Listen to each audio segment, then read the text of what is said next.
This week's video is about negotiating. Whether you're a buyer or a seller, oftentimes there's a little bit of negotiating that goes on. Sometimes there's a whole lot of negotiating that goes on. Let's first understand something though. How much you can negotiate, whether you're the buyer or the seller, oftentimes will depend on what type of market we're in. During the pandemic, it was certainly a seller's market. Things have started to level out a little bit. It's not so much a seller's market as it once was. I would say to you that right now, it's more or less a normal sort of market that we're operating in. Let's first approach it from the seller. As a seller, a lot of the negotiation that's going to take place may very well depend on how you price your property. There's probably three ways to think about pricing. The first way might be to price it really, really high. Shoot the moon, go for the goal, hope you hit a home run. When you do that, of course, you have a whole lot of room to negotiate. Another approach might be to price that property of yours right dead on the money. It's pretty much where the market says it should be. You've consulted with your realtor, or maybe if you don't have a realtor, you've done a lot of research, and you've pretty well got that property on the money. And another one is to price it just below the market. By pricing it just below the market, what you're hoping for, I would think, is that you'll create a bidding war. And that's terrific because then you'll get probably a whole lot more money than you ever thought you would get. So those are kind of the three ways to think about how to price your property. Shoot the moon, price it right at the market or below the market. Now, that will again depend on a lot of things that are going on. How you price your property depends on whether it's what? A seller's market or a buyer's market or a pretty normal market where we are today. Now, from a buyer's perspective, oftentimes buyers don't want to make offers that they think may be ridiculous. Have you ever looked at a property and you go, that property to me is worth $75,000 less than what they're asking for? You ever had that feeling? I have. And you know what? You're reluctant to make that offer because you as a buyer, you don't want to, in essence, insult the seller. That is oftentimes, by the way, instigated by the realtors involved. See, realtors sometimes don't encourage you to make that lowball offer. Now, you might say, well, why do I want to make a lowball offer? All I'm going to do is make everybody mad, blah, blah, blah. Look, you never, ever know what someone is willing to take until you serve it up. Now, from the seller's perspective on a so-called lowball offer, from a seller's perspective, you should welcome that. It's not necessarily a bad thing. There's no need for you as a seller to get upset, get mad, say, oh, they're just trying to steal my property. That's the wrong approach. You should be happy, at least you have an offer.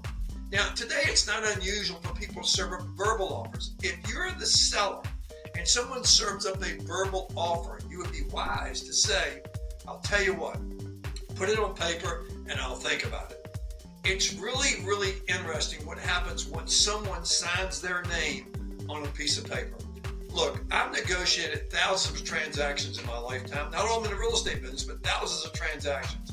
The one thing I know to be true is once someone puts their name on paper, they're more likely to move to another number.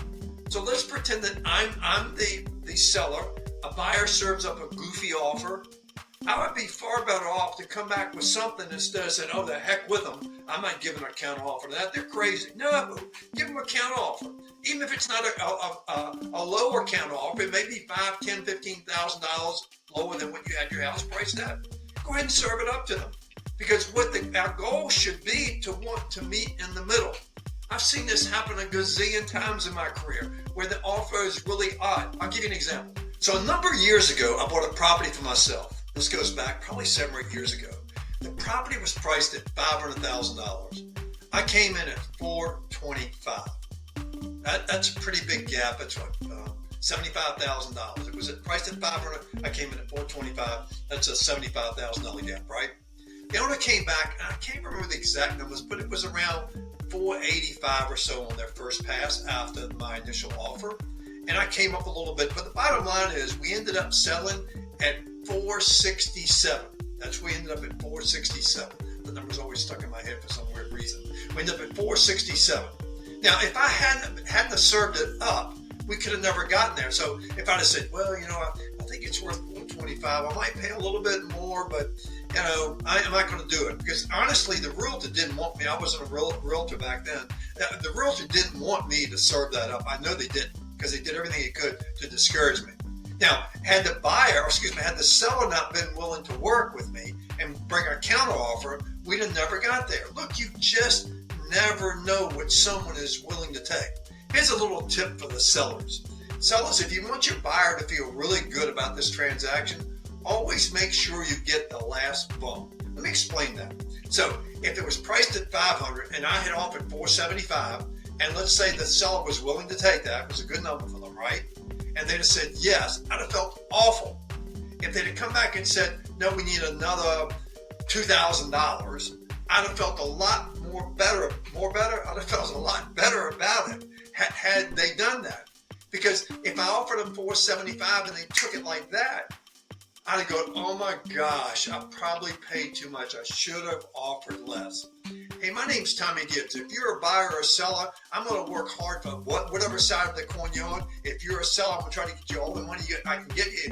If you're a buyer, I'm going to do everything I can to get you the price you want to pay. But remember, if you have an offer, you want to serve it up. And if you're a seller, don't be a hardhead. Be willing to negotiate. You just never know. They may say no to what you negotiated back to them with now, but who knows? It may come back in a few days and you've got a deal. I'm Tommy Gibbs. Thanks for watching this video. Please reach out if I can ever help you.